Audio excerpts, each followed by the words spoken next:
Hey, what's up, guys? My name is Ashton. Welcome back to my channel where I talk about all things God related. Today, I'm coming to you with a video, and the title of it is called Make Peace with the Pieces. This is God's word to you. This is God's word for me, too. So I'm going to be speaking to myself in this video a lot for this season of my life. But if you recently found yourself in a situation where you're having devastating loss, where you lost something that you felt like it was irreplaceable, or you're asking God, like, why did this happen? What am I going through? Like, what's the reason that you did all this? And you're getting no response. Like, you don't understand what's going on. This video is just for you. So I want to get into it. I don't want to dodge the hard questions. I want to sit with them and wrestle with them. But if you found yourself like me, where you're in a situation where you're like, God, this is one of the worst things that has ever happened to me, straight up, like, I hate that you did this. This video is for you. So, make peace with the pieces. Let me be real with you guys. So, a situation I'm in, I won't go too much into details, but I had a devastating betrayal happen to me about 3 years ago now, and I've kind of just been in the aftermath of that. And so even before that happened, before it ever even happened, I asked God, when he told me he was going to bring me a person, I said, God, don't let them cheat on me. Like, God, I don't want a person that's going to cheat on me. And lo and behold, this person cheated on me anyways. And of course I was furious. Like, how could you not be furious? This is what I expressly stated. This is what I said. Like, I was more than furious. I had many words. But the overarching point was, like, God, I'm like betrayed, not just by her, but by you. Because what is this? And so I had that happen. And then the kind of series of events happened where I had another fallout and another devastating loss that kind of came after that, because I collapsed from too much of the pressure, too much of the weight, and carrying all that alone, like not being able to find people to share it with, or to talk about it with, or no one who could really kind of answer my questions or provide me an answer, really, because when certain things happen, let's be honest, like, it's not gonna, just having an answer isn't really just gonna soothe you. You know what I mean? Like, you might need a specific answer from God, and even the timing with that is significant, right? Like, the timing of that answer that God gives you, like, has to be at a certain time, because when the pain is so deep, you're probably not gonna receive it. Like, if you notice with the book of Job, like, God didn't just answer him immediately. Job sat in pain with his friends for a while. And so where I'm at right now, something happened to me where I'm like, God, this is irreplaceable. And I can't even make this up. Like, I thought the situation could not get worse than it already was. And somehow it already got worse. And it makes no sense. And I'm beyond furious, and I have no idea what I'm going to do. That's the kind of preface of this story for me. So in this series, Make Peace with the Pieces, not series, I'm sorry. In this episode, Make Peace with the Pieces, the story that we're going to use as a basis comes from 2 Kings chapter 4. And really, we're going to use the whole chapter, but the first starting with the woman of olive oil. This is a woman who, she's wife of a man of the company of the prophets who was with the prophet Elijah. And so her husband died. And so in 2 Kings 4, verse 1, she says, "Your servant, my husband, is dead, and you know that he revered the Lord. But now his creditor is coming to take away my 2 boys as his slaves." Something devastating has happened to this lady. Her husband is dead. She has a creditor coming, and the creditor, because she can't pay the debt, is going to take her sons away. Devastating. Like, losing her husband was enough. Now she's at risk for losing her 2 children, all she has left, right? And of course, being a widow at that time, in those days, you already had the world against you. Now your only hope, your children, your boys, are also being taken away. Potentially have nothing left. And so the first point that I'm wanting to make is, God, and I want to say this kind of gently, because I don't want to come off wrong, but God isn't coming to fix your problem, but he does not mean that he won't help you in it. God is not coming to fix your problem or to change it, but that doesn't mean he won't help you in it. And don't want to make this a generalization, because of course there are times the Lord can pop out and do whatever he wants, like he does in New Limitations, okay. But for the majority of the time, God isn't just coming to fix everything. And it's frustrating and it makes us angry, because there are so many things in life where we're like, God, this is so preventable. Why didn't you stop it? Why didn't you just change this? Why don't you just snap your fingers and then make this all go away? So many times God is not coming to fix a situation, but he's going to help us in it. If you notice that the first thing that Elisha says to her, and this is a man who can bring back the dead, right? And we'll get into that too. The first thing that Elijah says to her is, how can I help you? Tell me, what do you have in your house? The first way that God helps us in our problems is often asking what we have.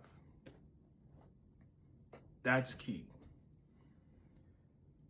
Because God works throughout our circumstances and he doesn't stop them from happening, oftentimes he just uses what we already have in the circumstances. He doesn't just come in with the cloud and just dump stuff on us like if we're in financial strain. Sometimes he might use a friend to reach out to us. Sometimes a recruiter might hit us up, from months back when we reached out to them initially or applied to a job. Sometimes things do miraculously appear out of thin air, right?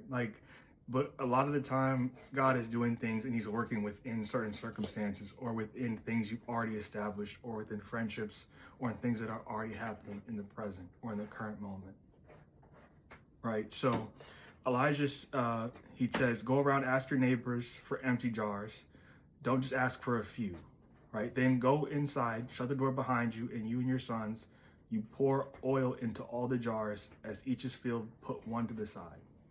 So what does the lady do? She leaves him. She does just that. And she keeps pouring oil into the jars, and all of the jars that she's bringing out, they're full.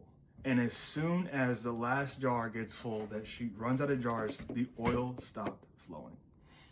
So right there you have a miracle where God does something and he only uses what you already have. And so in my circumstance, I know this is tough. I lost something that was precious to me, right? Or if I even take the cheating, right? Being cheated on was the most devastating thing I've probably ever been through. The second thing was a close second.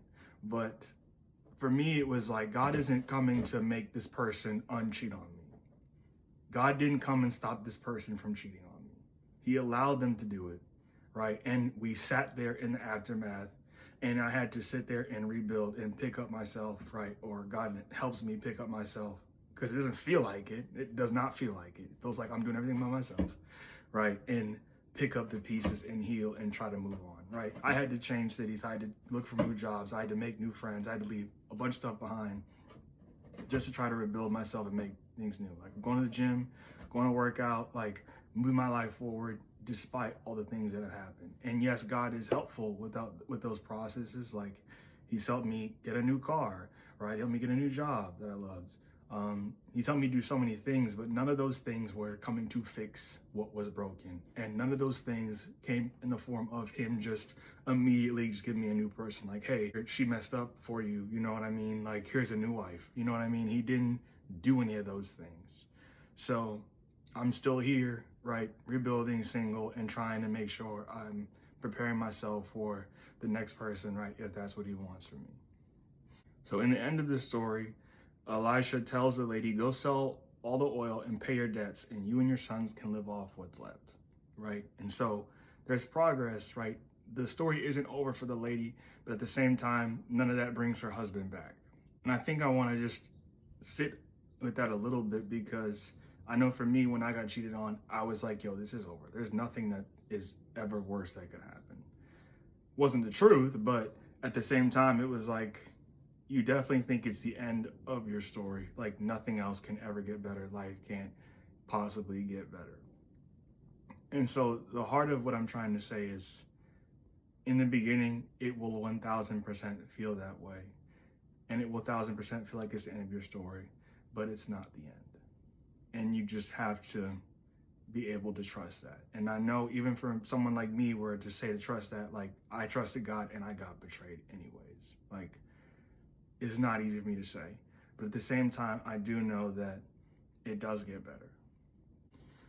The second part of the story follows up with 2 Kings. And it starts at 2 Kings 4:8, but I'm going to skip a little bit down in the story.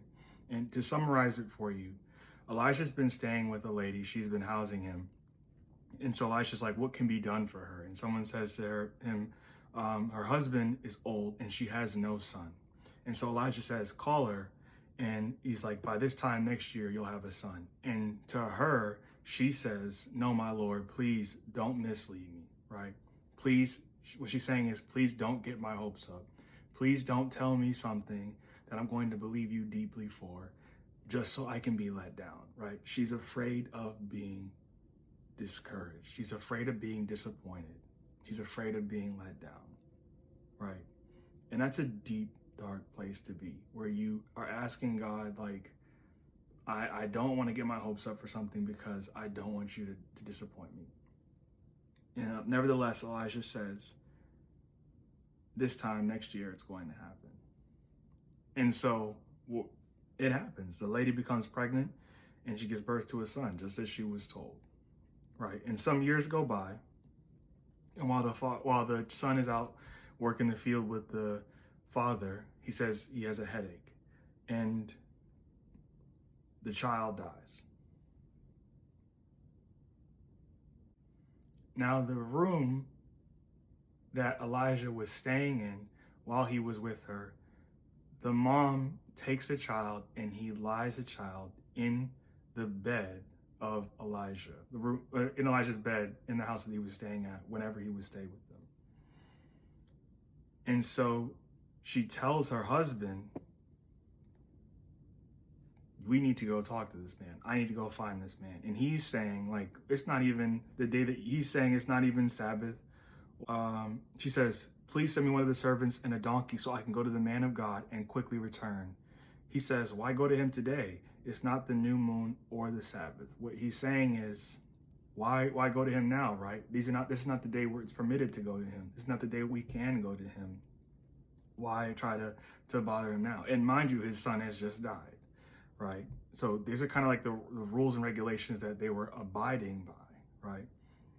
She set out for Elijah anyways, right? And she goes to him, and Elijah sees her on the way. And Elisha tells his servant, look, there she comes, there's that woman, go ask her what's wrong. He says, I don't know what's going on. Basically, he says, I don't know what's going on. God has hidden it from me. And upon finding out the reason, right, the woman comes to Elijah. She says, like, my son is dead. Didn't I tell you not to raise up my hopes? Didn't I tell you, basically, don't make this claim, right? If you're not, you don't proclaim to fulfill it. Like, why tell me something like, give me something and then snatch it away from me, right? Why make this promise if you're not going to upkeep it? Why earn my trust if you're just going to break it?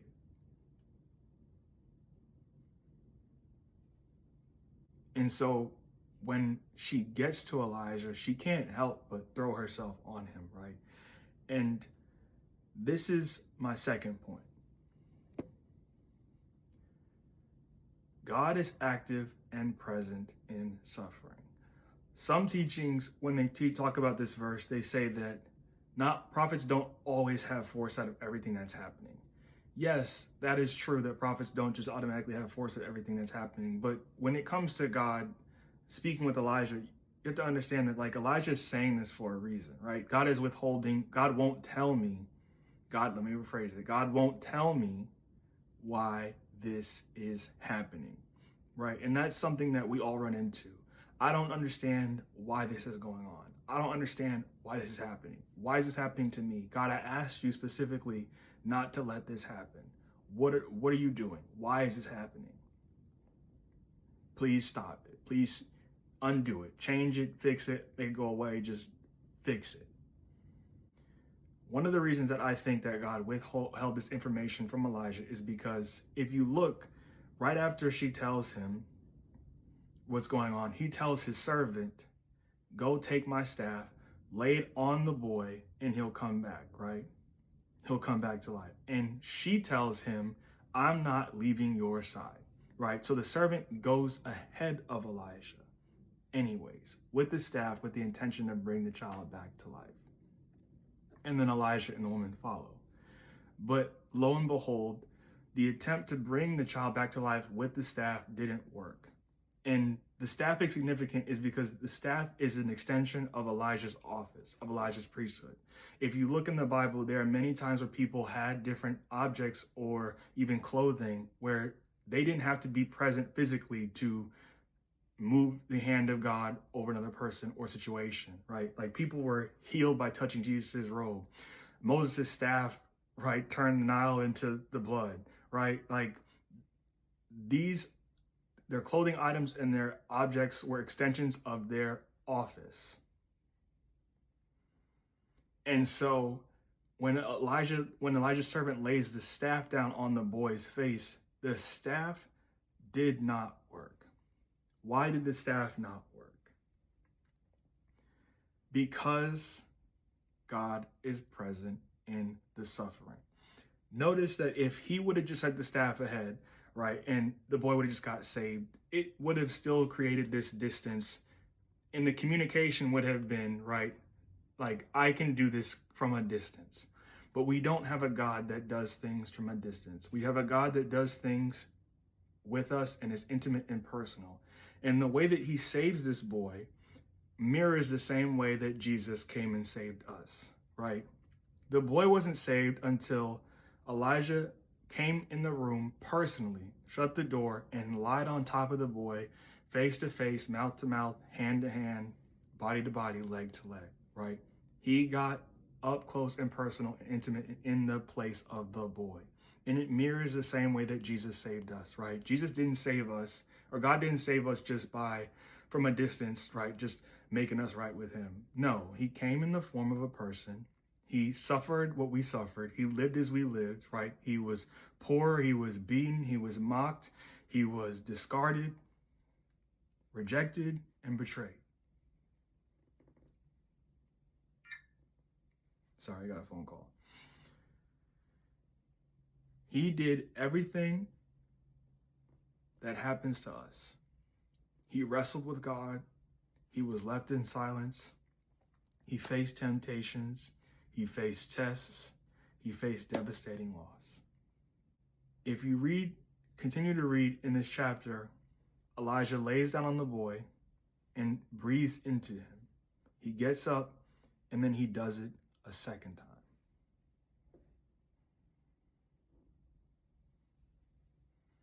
And this is my third point. Because God is present and active, he does not give easy fixes. It would have been great for the boy to just get up. It would have been great for the boy never to die in the first place. If we're just being honest, right? Like, if we're just being honest, it would have been amazing for the boy not to die, right? And it would have been amazing if Elijah could have just sent his staff and then the staff just picked the boy back up, right? Might have saved them the trip, right? But if he did those things, if those things work, right? Like even if Elijah understood why the lady was coming to her in the beginning, he would have approached the situation completely differently, right? Like if you know what someone's coming to speak to you about, like you're already have your response ready, right? Like because you know what they're going to say. But when they come to you and you don't, and they come to you in your pain, now in their pain, now you have to sit in it with them, right? You can't just bypass their suffering. You actually have to be present and empathetic with them and sympathetic with them and understand and see what they're seeing, right? And if he had any foreknowledge of that, it would have just negated that. If he just sends the staff ahead, it just negates that, right? He had to be in it with them. He had to be in it with her.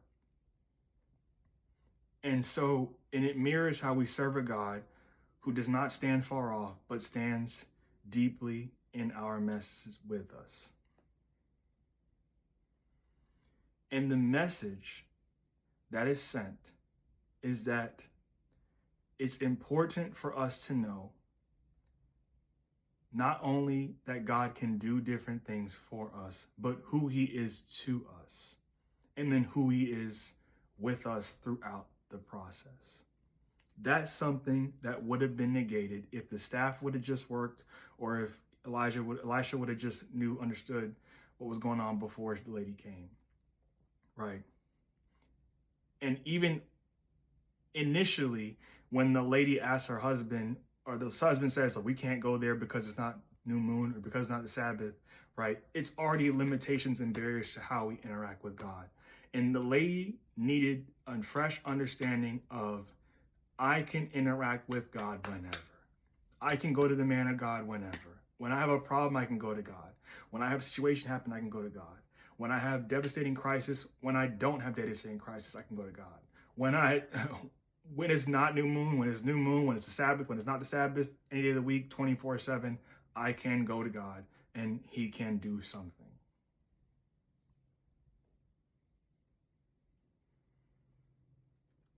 And that brings up my final point. Why would God allow this to happen? So if you're like me in a situation where I'm like, God, why did I get cheated on? Why did I lose this thing that was so precious and valuable to me and irreplaceable to me? Why are you allowing this to happen? If we summarize all that's kind of happened throughout this process, the emphasis is the lady and you yourself, and even myself included, is often to learn something that we would not have learned any other way or another way. Maybe there could have been other ways. Maybe there could have not been other ways. But oftentimes it's to learn something that we would not have learned another way. So say the lady, her child never got sick. Her child never died. She probably still interacts with the man of God from a distance, right? Like, only on this day I can go to him, or only when this happens I can go to him, right? I can't go to him or approach him whenever. Now, I can't give you an easy answer as for why God allowed this specific thing to happen to you in your situation, but I can encourage you to try to dig deeper and to see if there are any other things that you've learned throughout this process that you might not have learned a different way. I know for me, like, I've learned a lot about what I want and don't want in a relationship, and what I contribute to a relationship, like how it affects it, right? How I protect it, right? How do I choose with discernment about what's happening? How to not just give my trust willy-nilly to people. I've definitely learned a lot of those things. Why I had to go through them, I can't tell you why. But I definitely can tell you that it's been a learning process.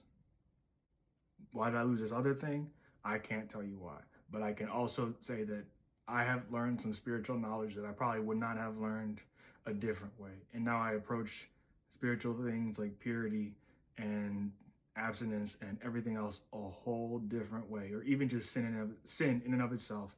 I have a whole different perspective on all that, the enemy, and how serious we need to take our lives. I definitely have a whole perspective shift on all of those things, and I might not have had that in a different way.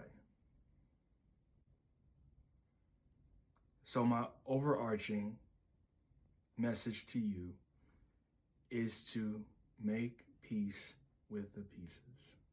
It's hard, it sucks, it's unfortunate. It really is. I don't want to negate any of that. But that does not mean your story is finished, and that does not mean your situation is over.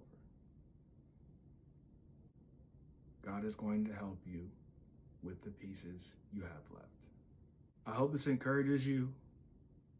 I hope it provides a sense of comfort. I hope it provides a sense of ease. I hope you know your story isn't over. Don't forget to leave a like, leave a comment, please subscribe. I'll see you next time.